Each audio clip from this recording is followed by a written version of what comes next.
Bismillahirrahmanirrahim. Assalamualaikum warahmatullahi wabarakatuh. Apa kabarnya soleh dan soleha? Semoga kita semua selalu dalam keadaan baik, sehat walafiat dan selalu dalam lindungan Allah Subhanahu wa taala. Nah, soleh dan soleha, sebelum masuk ke pembelajaran, Ustazah ingin mengingatkan kepada kalian untuk selalu melaksanakan ibadah wajib paginya ya. Walaupun Ustazah tidak bisa mengawasi secara langsung, Ustazah percaya bahwa anak-anak Ustazah semuanya jujur. Dan karena di masa pandemi COVID-19 seperti ini, kita dianjurkan untuk selalu menerapkan rutinitas new normal, yaitu sering-sering mencuci tangan, kemudian di rumah saja, menjaga jarak dan gunakan masker ketika berkeluaran rumah.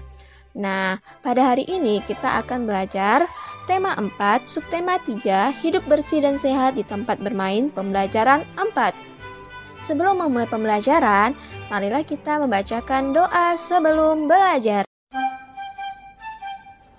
7 kali 3 tambah 9. Doa sebelum belajar. Bismillahirrahmanirrahim. Raditu billahi rabba wa bil islami dina wa bi muhammadin nabiyya wa rasula. Rabbi zidni ilman warzuqni fahman. Artinya, kami ridho Allah sebagai Tuhanku, Islam sebagai agamaku, dan Nabi Muhammad sebagai Nabi dan Rasul. Ya Allah, tambahkanlah kepadaku ilmu dan berikanlah aku pengertian yang baik. Sebelum memulai pembelajaran, marilah kita bersama-sama mengucapkan basmalah. Bismillahirrahmanirrahim. Nah, anak-anak, sekarang kalian buka terlebih dahulu buku kalian di halaman 122. Sebelum mulai pembelajaran, Ustazah ingin bertanya kepada kalian. Pada pembelajaran sebelumnya, kita sudah belajar tentang apa saja ya? Nah, iya benar, kita sudah belajar tentang berbagai contoh, berbagai ciri tentang lingkungan bermain yang kotor. Ciri-cirinya seperti apa? Yaitu banyak sekali sampah, kemudian saluran air yang tidak lancar. Nah, itu merupakan ciri-ciri lingkungan bermain yang tidak bersih dan sehat. Dan kita juga sudah belajar tentang berbagai jenis bangun ruang. Ada apa saja? Ada bangun ruang balok, kubus, tabung, limas, prisma, dan bola. Nah, itu adalah contoh-contoh dari bangun ruang. Nah, sekarang kalian buka bukunya di halaman 122. Kita akan membacakan teks bacaan yang berjudul polusi. Mari kita baca bersama-sama. Polusi. Taman bermain kompleks Rumah Tigor berada di pinggir jalan raya. Kendaraan bermotor banyak yang lalu lalang di jalan raya tersebut. Kendaraan bermotor mengeluarkan asap dari knalpotnya. Asap kendaraan menyebabkan polusi udara. Polusi udara adalah pencemaran udara oleh bahan-bahan yang membahayakan manusia dan makhluk hidup lainnya. Polusi udara tidak baik untuk kesehatan. Menghirup udara yang tercemar bisa menyebabkan gangguan kesehatan. Gangguan kesehatan ini bisa berujung pada kematian.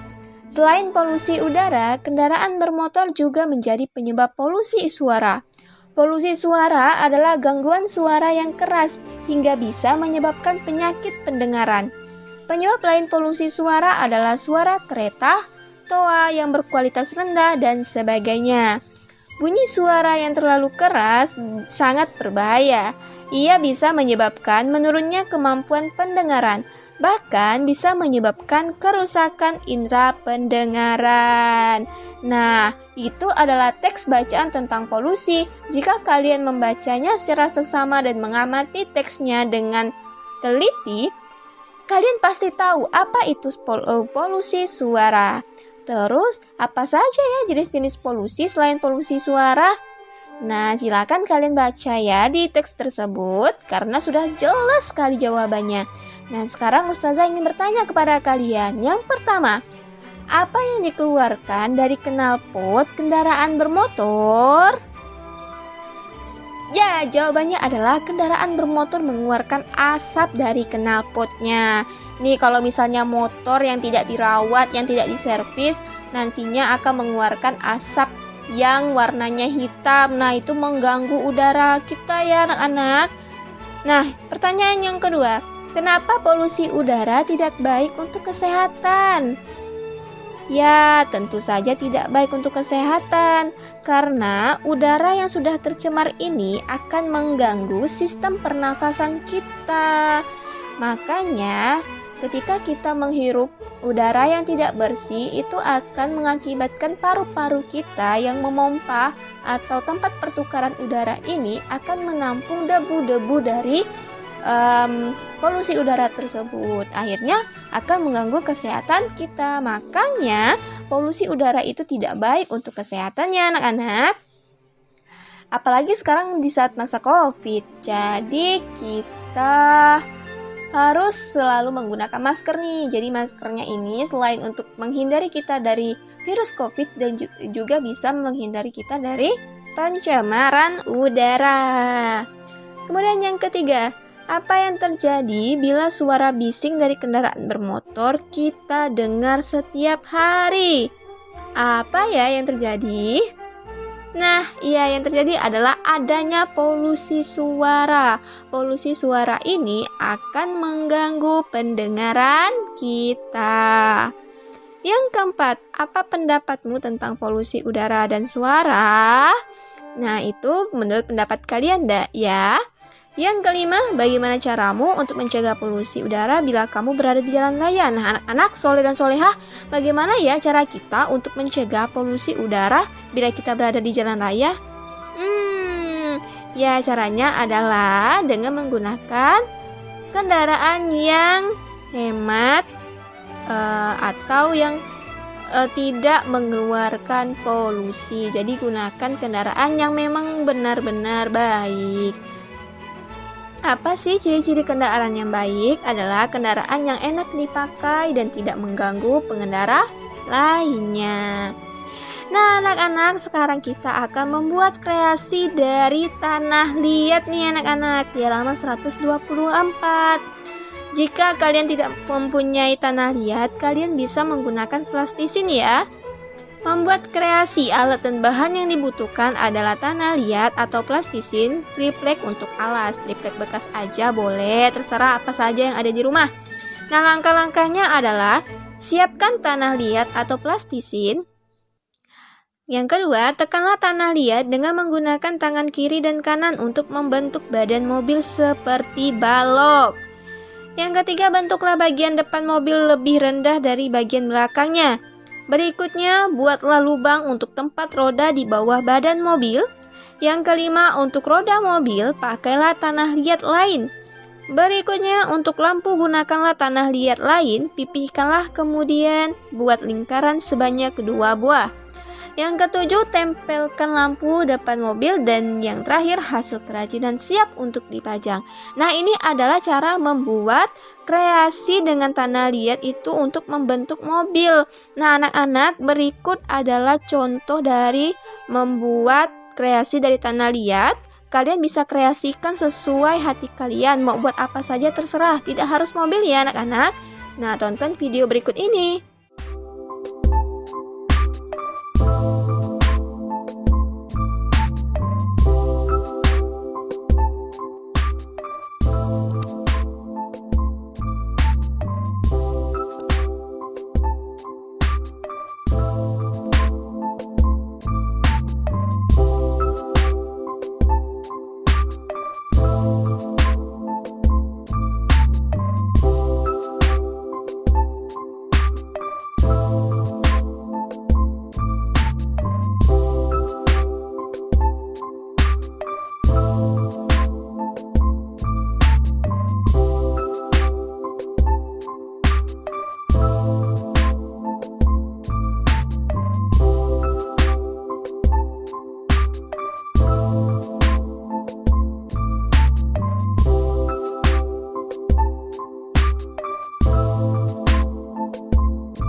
Nah, dari bangun mobil yang dibuat dari tanah liat tersebut itu bentuk awalnya terbuat dari bangun ruang apa, Nak?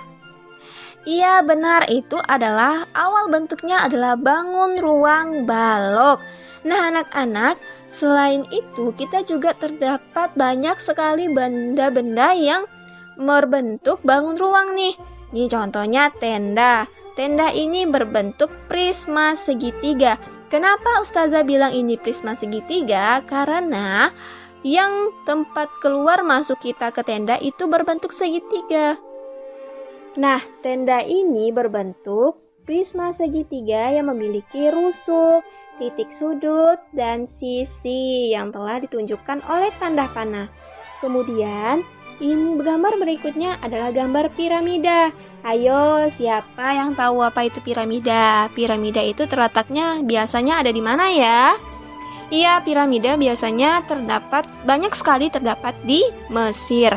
Nah, piramida ini merupakan bentuk bangun ruang apa, Nak? Iya, benar, itu adalah benda yang berbentuk bangun ruang 5 segi 4. Kenapa Ustazah bisa bilang itu adalah segi 4? Karena alasnya berbentuk segi 4. Nih anak-anak, ingat ya bedanya prisma dengan limas. Kalau prisma itu punya alas dan punya atas, kalau limas hanya mempunyai alas dan atasnya itu runcing. Nah, pada 5 segi 4 juga terdapat titik sudut, rusuk, sisi pada panah yang telah ditunjukkan. Kemudian gambar yang ketiga itu adalah kotak tisu. Kotak tisu ini berbentuk bangun ruang balok. Bangun ruang balok juga mempunyai titik sudut, rusuk, dan sisi yang telah ditunjukkan oleh tanda panah. Kemudian gambar berikutnya adalah gambar Rubik. Nah, Rubik ini berbentuk bangun ruang kubus. Kubus juga mempunyai rusuk, sisi, dan titik sudut. Nah, sekarang coba kalian identifikasi benda-benda yang ada di sekitar kalian dan tentukanlah bentuk bangun ruangnya seperti apa dan kerjakanlah dan tulis pada halaman 127 di buku kalian ya. Nah, anak-anak sekarang buka buku kalian di halaman 128. Menyusun huruf. Di situ ada 4 soal yang hurufnya tidak tersusun rapi. Jadi tugas kalian adalah menyusun huruf-huruf tersebut menjadi satu kata yang benar. Untuk soal yang pertama akan Ustazah contohkan. Mempunyai bidang sisi berbentuk segitiga dengan titik puncak yang berimpit. Nah, tadi Ustazah sudah menjelaskan bahwa sebuah bangun ruang yang mempunyai alas kemudian atasnya itu runcing atau berimpit itu adalah bangun ruang apa? Iya benar, itu adalah bangun ruang limas. Jadi kalian tulis di situ limas. Nah, untuk soal berikutnya silakan kalian baca sendiri di buku kalian dan tentukanlah jawabannya. Ada soal nomor 2, mempunyai bentuk sisi alas dan atas sejajar yang sama. Kemudian soal yang ketiga, mempunyai 6 buah sisi merupakan sebuah prisma. Dan soal yang keempat, mempunyai 8 buah titik sudut, ke-6 sisinya memiliki luas yang sama. Nah, itu bangun ruang apa ya kira-kira? Silakan kalian kerjakan di buku kalian ya. Kemudian, buka buku kalian di halaman 129. Mencocokkan kosakata dan maknanya. Untuk yang pertama, polusi suara, polusi udara, dan bising. Kemudian di sebelahnya ada pengotoran atau pencemaran di udara. Yang kedua, berasa pekak pada telinga. Dan yang ketiga, polusi yang disebabkan oleh suara yang melewati batas normal pendengaran. Nah, sekarang kita ke polusi suara dulu ya. Polusi suara. Kira-kira apa ya yang dimaksud dengan polusi suara? Ya, benar. Polusi suara adalah polusi yang disebabkan oleh suara yang melewati batas normal pendengaran. Kemudian yang kedua, polusi udara. Kira-kira polusi udara itu apa ya? Iya, polusi udara adalah pengotoran atau pencemaran di udara. Kemudian yang ketiga adalah bising. Bising itu apa ya anak-anak? Iya benar, bising itu adalah berasa peka pada telinga. Nah, sekarang anak-anak buka bukunya di halaman 130, menghitung banyak sisi, rusuk, dan titik sudut. Ustazah akan contohkan untuk yang soal pertama ya. Ustazah ingin menjelaskan terlebih dahulu bahwa rusuk itu sama dengan ruas garis ya. Jadi anak-anak yang tahu apa itu ruas garis, nah rusuk itu sama dengan ruas garis. Jadi ketika kita menentukan rusuk itu sama juga dengan menentukan ruas garis. Nah sekarang perhatikan gambar yang pertama itu adalah bangun ruang prisma segitiga.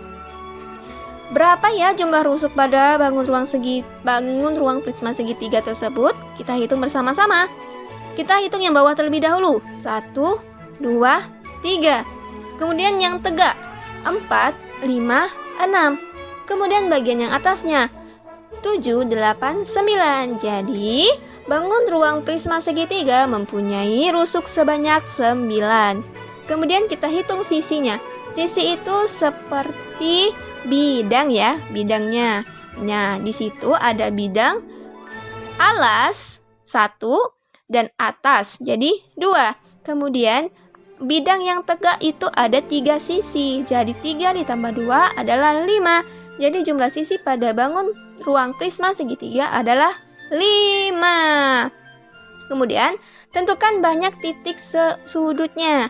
Nah, titik sudut ini merupakan pertemuan dari 2 ataupun lebih ruas garis. Sekarang kita hitung ya, ada berapa titik sudut pada bangun ruang prisma segitiga.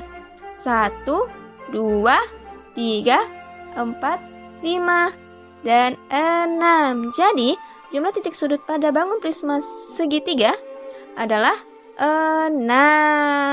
Nah, seperti itu ya anak-anak.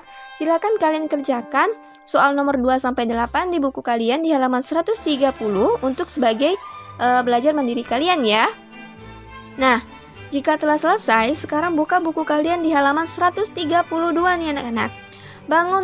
Menemukan bangun ruang. Nah, di situ ada gambar yang belum diwarnai. Sekarang tugas kalian adalah warnai bangun ruang yang ada di lahan Pak Tani. Warna hijau untuk bangun ruang kubus, warna coklat untuk bangun ruang balok, kemudian warnai gambar yang lain sesuai keinginanmu. Nah, seperti itu ya anak-anak. Semoga pelajaran pada video pembelajaran kali ini dapat bermakna dan berguna bagi kalian semua ya, anak soleh dan soleha. Ustazah ingin mengingatkan kepada kalian nih anak-anak, kita tinggal di bumi. Nah, makanya kita itu harus selalu melestarikan sumber daya alam yang ada di bumi kita dengan cara menjaganya. Nah, dengan cara apa kita menjaganya? Nah, salah satunya adalah dengan mengurangi polusi. Bagaimana caranya mengurangi polusi? Nah, yaitu menggunakan kendaraan yang ramah lingkungan. Misalnya, kalau misalnya dekat sama sekolah nih, lebih baik bersepeda ke sekolah gitu. Nah, itu merupakan salah satu cara kita untuk menjaga kelestarian bumi kita. Dan anak-anak, kita sebagai umat muslim sangat dianjurkan oleh Allah Subhanahu wa Ta'ala untuk menjaga kesehatan nih. Menjaga kesehatan itu bisa dilakukan dengan berbagai cara. Salah satunya dengan menggunakan kendaraan yang ramah lingkungan. Hal ini dapat mengurangi polusi udara. Selain itu, Allah juga memerintahkan kepada kita untuk melembutkan suara seperti dalam surat Luqman ayat 19. Dan lunakkanlah suaramu, sesungguhnya seburuk-buruknya suara ialah suara keledai. Quran surah Luqman ayat 19. Nah, maka dari itu kita kalau bisa jangan bersuara terlalu keras nih, yang normal-normal saja. Nah, yuk anak-anak, kita menggunakan alat transportasi yang ramah lingkungan dan menjaga ucapan kita agar tidak kelewat batas, tidak terlalu nyaring dan tidak kasar. Nah, pembelajaran kita pada hari ini telah selesai. Semoga apa yang Ustazah sampaikan dapat kalian terima dengan senang hati anak-anak. Ustazah akhiri, mohon maaf jika ada kesalahan. Wassalamualaikum warahmatullahi wabarakatuh.